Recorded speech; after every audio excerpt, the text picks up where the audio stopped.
Welcome everyone, my name is Luca and this is my good friend Marco. Hey, welcome! You are about to form a new random access memory.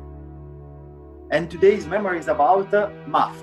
Today, Luca is on holiday and he is nowhere to be found actually. But luckily, we have a special guest, which is called Ulrich.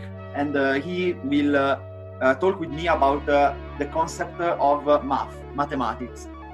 And today the talk will be divided in three sections. The first one is what is math? So we will try to give our definition of math and also a brief history, even though it's not a real history, but it's more like how we think it can have evolved.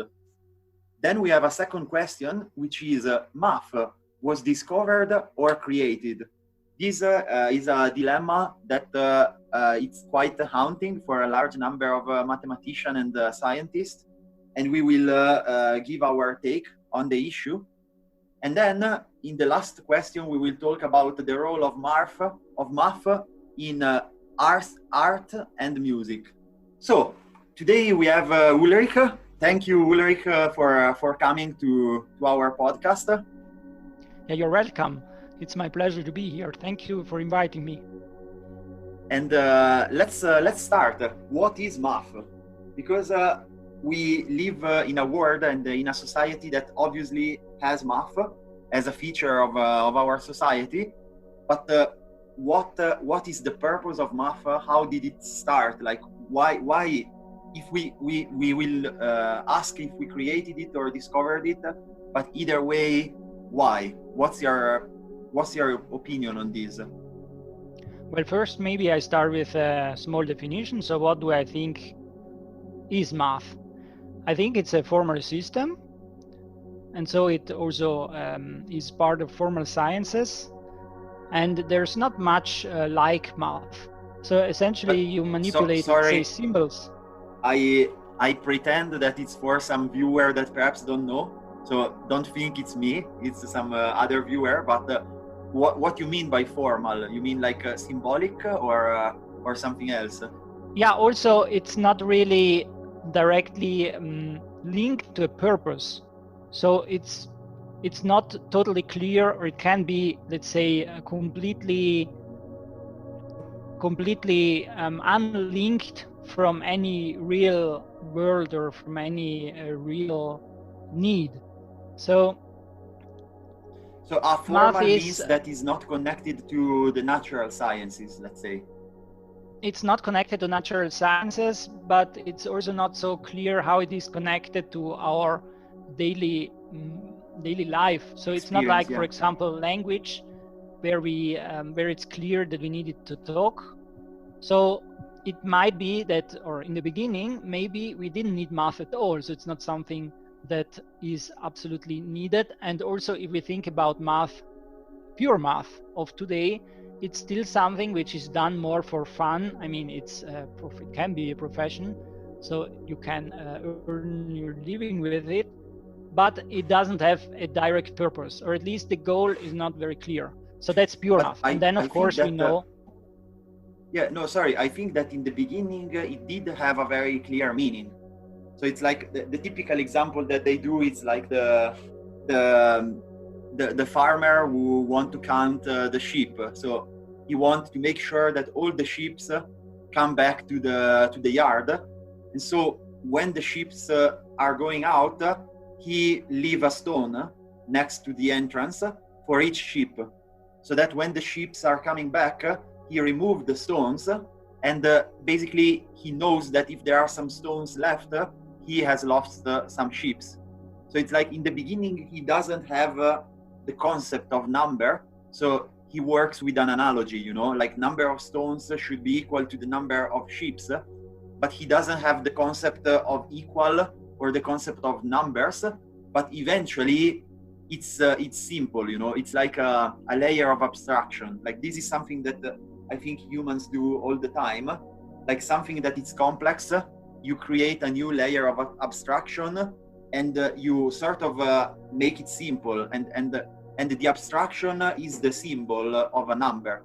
So if you have a number 5, if I say number 5, today, modern day humans, we think about the concept of 5. You know, we don't care if they are 5 ships, 5 stones, or the actual representation of 5, the symbol. But actually, we have the concept of 5 as an abstract concept. And this makes life extremely easy, because you don't have to move stones, you know? Like in the beginning, he moved stones, then he might have went to smaller stones, so to lighter stones to make less effort. And then he created a symbolic representation of the number of stone, so he did even less effort, you know? He gave a name to each number, and then he was just counting with a high voice, you know? And you already have the first layer of abstraction. And then it was downhill from there. I mean, I think we can imagine different steps of evolution, you know, of this concept that eventually generated calculus and later the modern math, the modern mathematical instruments, let's say. I mean, yes, you made a very big jump. So I was thinking about, let's say, more like hunting and collecting berries and stuff like that. So therefore I said in the beginning, I think there was not really a need for it. The need, in my opinion, started when people started to settle down. As you said, when you need to count things. So if you have sheep, that's a prime example, you need to count the sheep to know that all sheep are there. Before, they just hunted, I don't know, smaller animals. And there it was just, if I hunted today, I had something to eat today and I will see for tomorrow. So you didn't plan in advance. So once people started to settle down and started to plan, I think there the need for math came up. And then you have other, let's say, needs, for example, actually, geometry. So you need to see what the area of your field of crop is. Sorry like to interrupt you again, but I think if we are prehistoric humans, you know, so we go around almost naked, we don't do any farming, we just either hunt animals or collect berries. It's like if we hunt smaller animals, like snails, for example, I think it's kind of useful to count, because if I'm exceptionally tricky, I might swap, like, imagine that we go collecting snails. So eventually we have a booty, you know, we have a booty of snails that we collected in the forest. But what if I swap my booty with yours because you were luckier than me? And I know how to count and you don't know how to count. So I immediately figure out that you have 12 snails and I only have 9. And this makes me more clever. So I can decide to sneakily swap the booties and then eat more and become even more smart with my new resources for my brain, let's say. I don't know if that happened. I mean, I think they solved things by just clubbing. So the stronger one just clubbed the weaker one. So this is how I would settle the score. And if I'm the weaker one, then of course I need to be cunning, I need to be tricky, and then I would do exactly what you say, and then maybe escape to not be clubbed by you. So yeah, maybe it started earlier on, but anyway, of course we have the tools already on our body. So you use your fingers to count. And so as you said, the first thing was counting and using your fingers. I don't know why God or the universe gave us fingers. Somehow they wanted us to start with math, or maybe, I don't know. And so we started to count. And then, yeah, I mean, as you said, the abstraction. So there comes the point where you can see that it doesn't matter, that whether you count fingers or sheep, it doesn't really matter. And you come to this abstraction. And as you said, it's an abstraction. So math is essentially, let's say, abstraction. You could say math is somehow almost the same as abstracting things. Yeah, it's symbolic. I don't know. I have this adjective symbolic in mind. I don't know, because you said formal before, and I was thinking more symbolic, because it's like math in the beginning, at least, was symbolizing something, you know, like the number is not the thing itself. I mean, it's like Yeah, it's abstract, right? It's to be honest, I don't know really a clear distinction between formal and symbolic. So for me, it's almost kind of the same, or you could also say abstract. Also, the language has some formal aspects, and also music, by the way. So we will come to that later. So there are different kinds of formal systems, and you could ask what's the difference between language and math, and maybe a difference to, or I mean, math can be considered a language, but the difference is that in math you don't have much redundancy, whereas in the spoken language, at least, you have much more redundancy. And every symbol in math has a clear meaning. So if you remove a symbol, usually this does something so this is what is meant by redundancy, actually. In the spoken language, you can quite remove lots of things, and it doesn't really matter. I mean, certain things can be removed without changing the meaning of the sentence drastically. For many aspects, math is a language, but it seems that it's like you can describe only a set of things in math. You can describe this. You can easily describe it in math. Sorry for the listener. Like if I put my hands and I have only one finger folded, it's clearly a 9. I'm symbolizing a 9. But there are things like, how can you describe in math, for example, a mug full of coffee?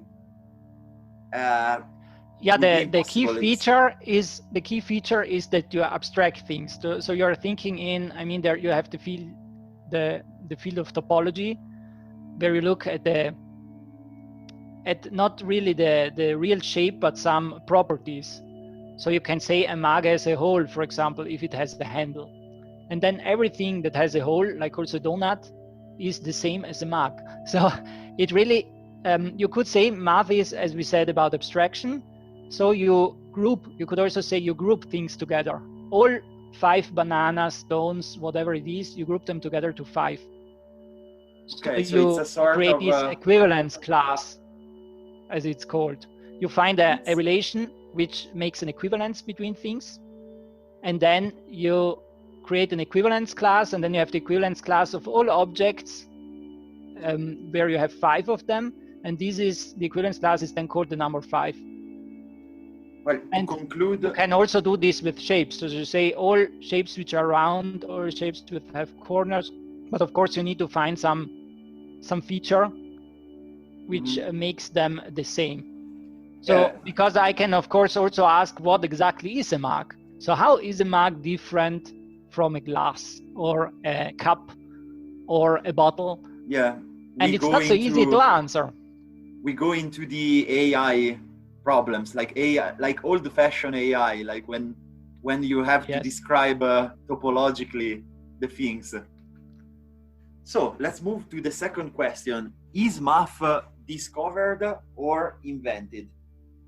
Like why so many scientists are obsessed by this question, and what's your opinion? Like which one of the two holds true according to you? I think in the beginning it was more like discovered. So, or let me say it like this. In the beginning, people saw that the universe does some things always in the same way. So if I drop an object, it falls down. If I hit something, it moves forward if it's not blocked. So, and if I do this repeatedly, I always get a similar result. So the magic is that our universe is predictable, the same, and is quite, it's predictable. And also there are other properties. So if I drop the ball here and I drop it somewhere else, it seems to do the same thing. And then of course, if I go to space, not anymore, but this was not a problem at the beginning. Yeah, back when they were not building a space infrastructure yet, let's say. Exactly. So then you, in the meantime, you had all this effort in counting sheep and whatever it is. And then you started scratching, let's say, lines on the stone or on a tree. And so you could also create some sort of memory. to not forget how many sheep you have. So if you count them and you say, okay, I can't remember, did I have 30 sheep or 32? You look at the tree and you see, okay, yesterday I counted 32, so maybe today there should be still 32. And so you have some sort of memory. So you started with these efforts. And then you figured out that there's a way, actually now we are jumping quite around, so it was not that linear, but there comes a moment where you see you can actually, well, you can of course start adding things, subtracting things, and then you see, okay, every time you have a problem, you try to invent a way around it. But then you see, okay, if I do this, I can actually describe what happens in nature. And so what was discovered is, I think, that the physics or that our universe is predictable. It was discovered that I can use this abstraction to describe things. And therefore, I think that's the part where math was somehow discovered. But on the other hand, I'm quite firmly convinced that it's created. Isn't it strange? I mean, isn't it strange? Yeah. Like take a sphere. That's very strange. So, I mean, that's not obvious at all that you can use math as a language for physics. That's really a big magic. Quite absurd, in my opinion, you know. And like, well, you could argue that our mind is made, then you can get philosophical, because you can say our mind is made in such a way that we think like the universe works, and therefore math is simply what comes out of it. So we can do this because we were created it's not invented. that way. I mean, in that case, it's not created. In that case, it's a feature of the universe.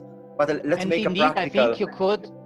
Indeed, I think you could ask that question for almost everything, not only for math. So you could, everything is a bit ambiguous if you ask if it's discovered or invented. What do you mean? Try to make an example. Because with math, there is a very obvious example, you know. If you make a soap bubble, so you blow some air into a membrane made of soap, you get a soap bubble. And these, of course, will be under different pressure. So especially in the beginning, will not approximate a sphere in the beginning and in the ending, but in the traveling part, so in the central part, it will be nearly identical to a sphere, you know. So for me, it's very strange, because a sphere, it's a shape that is described as the place of the points that are all equally distant to a central point, you know.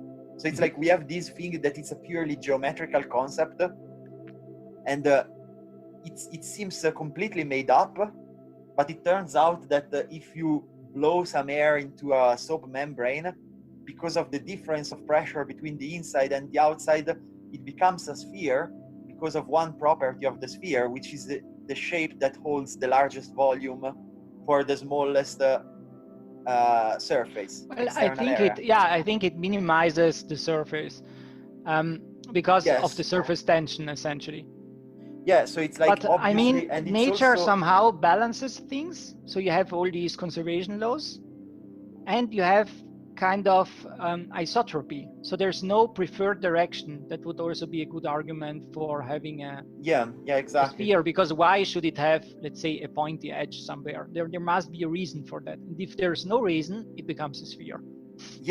But I would like to make an example of why seems to go after our mathematical logic, which it's not necessary in my mind, you know.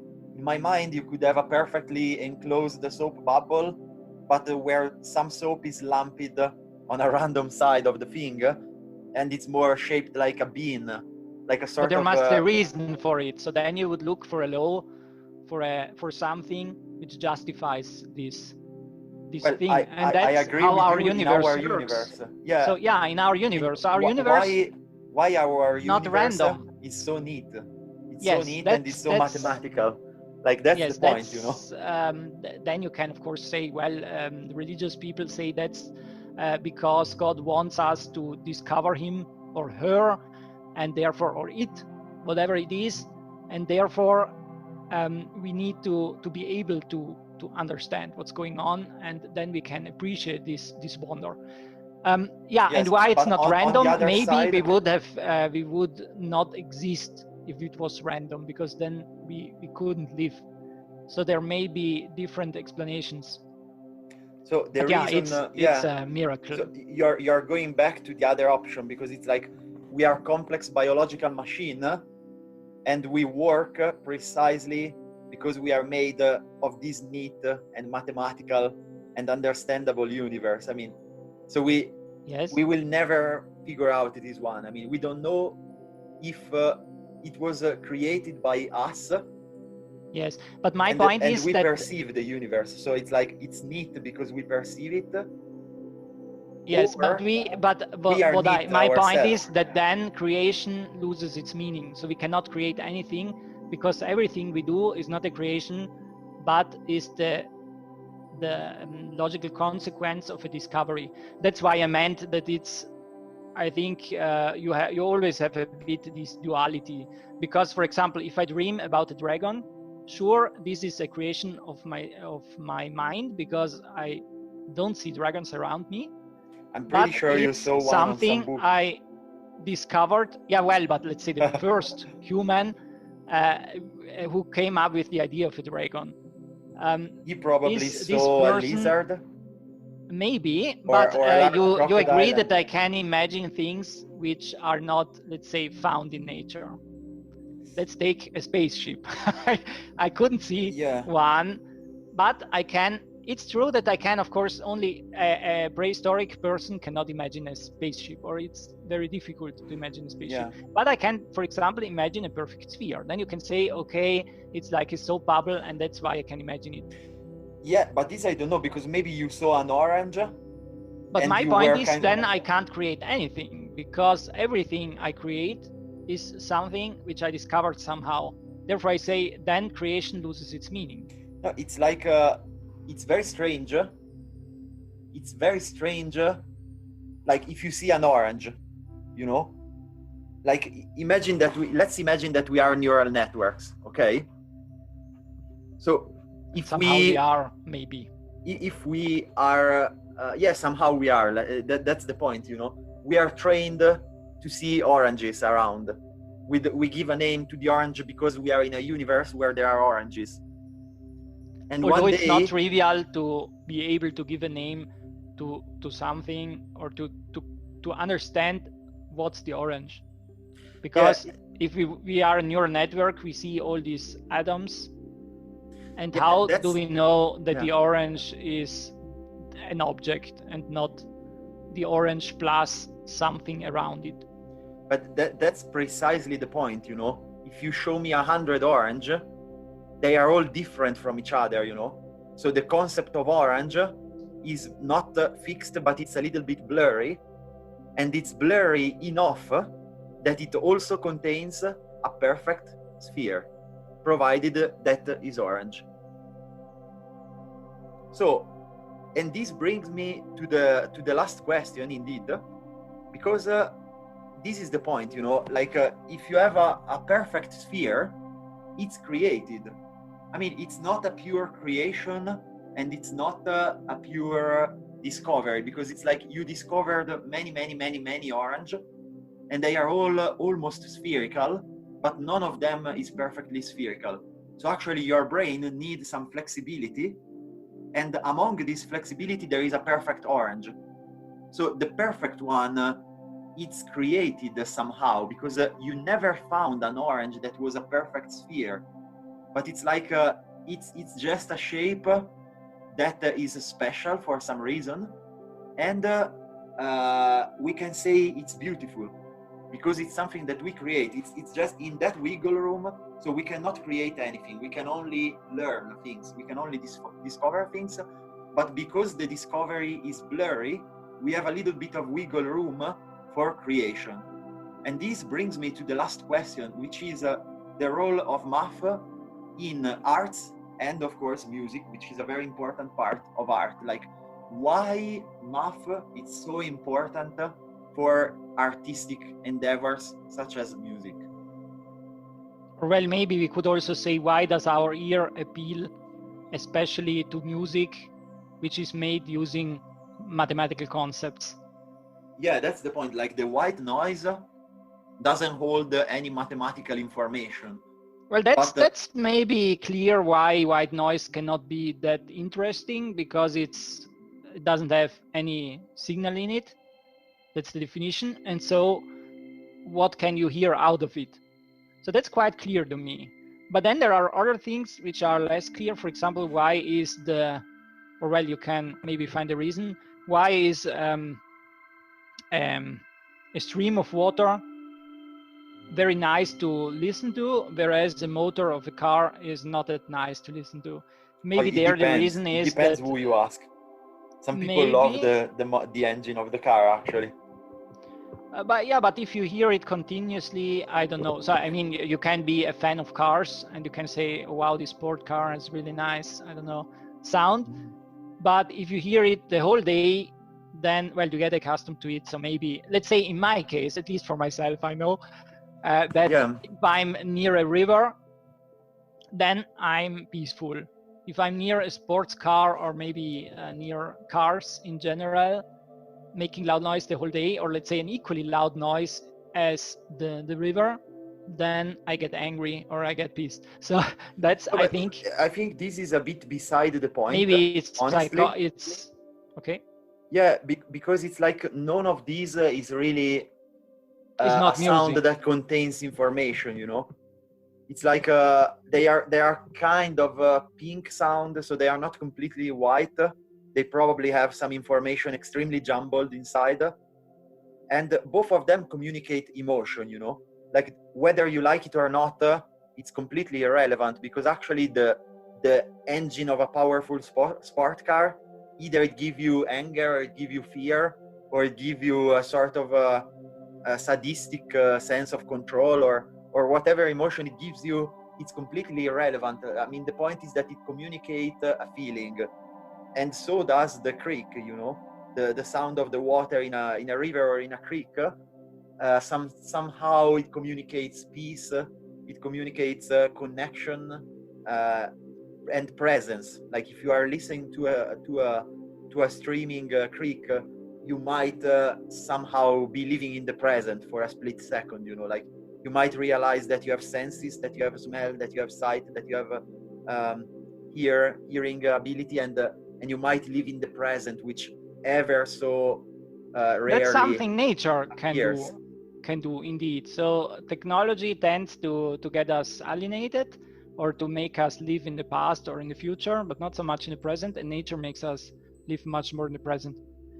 Yeah, perhaps, but this is more perhaps a biological reason, and it's because we evolved in nature. So when you are in nature, your brain is wired to listen and to just let that sink in, you know, because there might be a tiger beyond I guess that's the reason. Yeah. But there is a big difference between music and the river sound, or let's say the car. And the big difference is that you have a periodic signal. In that case, so the difference between noise and sound, let's say sound is maybe not the right word, between a tone, a musical tone, is that it's a superposition of sinusoidal signals. So it's a periodic signal. And in that regard, the sound of the car is much more close somehow to music. That doesn't explain, by the way, why it's, at least for me, annoying, although I like music. Maybe because it's, for me, like a very bad kind of music, whereas the river is something completely different from music. The river is quite random, whereas the car sound is not that random. And maybe I perceive the car sound as bad piece of music, and therefore I don't like it. I have to say that if you slow down enough a car, you will obtain a sort of techno music, probably. Which is like also very annoying for me. Yeah, but we should refrain from going into the personal taste. I mean, we should try to find, because like to me, one aspect of music, this combination between structure and let's say, how can I say? Everything is structures, otherwise it's noise. But if it's too periodic, too repetitive, it gets boring or annoying. And therefore, good music could be defined as the right balance between repetition and change. And that's maybe also Also in math, you have this notion of beautiful theorems or beautiful equations. A very famous example is e to I pi plus 1 is 0, because you have e, you have I, you have pi, you have 1, you have 0, you have plus and equal. So you have the most important symbols in one equation. And then you say, okay, that's a very beautiful equation. Yeah. And this notion of beautiful or of beauty or symmetry, in physics you have then supersymmetry. So also the physicists like very much this beauty, and equations are beautiful if they describe a lot, so if they grant unified theory and so on. And in music, maybe also in math, it's this balance between structure. It should not repeat too much, and it should not change too much. So it should have some sort of symmetry. If it's completely asymmetric and too much change in some sense, it gets a bit ugly, and then you say, okay, well, this is ugly. To me, another aspect of music that is a bit striking is that it's a fractal. So it's like if you make one note, like one single note, for example, a C, let's say. Inside, if you zoom on it, on the wave shape, it's like a sine wave. Okay? It depends on the instrument. Yes, probably not exactly, but it has a periodicity. But then what I mean is that a pure sine wave you can create with a synthesizer. There you can create really a pure sine wave, or maybe with these tuning forks. This is close to a pure sine wave. And then you have instruments like organ or flute, and they are closer to periodic signals than, for example, a trumpet or so they are more dirty. Or a string instrument or a saxophone, exactly, because so that you have this timbre, or let's say how it sounds, the instrument, and if it sounds like ooh, so like an organ, like the pipe of an organ, then it's more like a pure sine wave. If it sounds like nah, like a trumpet, then it usually has much more. And why is that? It has much more. Yeah, it's not actually the dirtiness is also what makes the instrument. So again, the noise. If you start the sound in the beginning, it's noisy, and this also gives you a notion of what, or a recognition of what instrument it is. But also, if you take only the periodic part, the more, let's say, it is away from a sine wave, so the more sine waves you have to superimpose, because in the end it's a collection of sine waves with different frequency. And if you put them all together, you get this periodic signal. And the, let's say, more distorted the shape is, the more you get this meh sound instead of ooh. So that's kind of interesting. And yeah, what's the big connection with math is that you have these fractions. So why is it beautiful to listen to a music piece where you use all these fractional, let's say, relationships between tones? I certainly don't know, but it's also fractal, because if you zoom out, so if you go out on the wavelength of the single note, then also the pattern of different notes, or the rhythmical patterns, is also itself repeating. So it's time to say goodbye. Thank you for staying with us. Thank you very much. We wish you a happy week. And to see you next week with a new random access memory. Stay frosty and safe.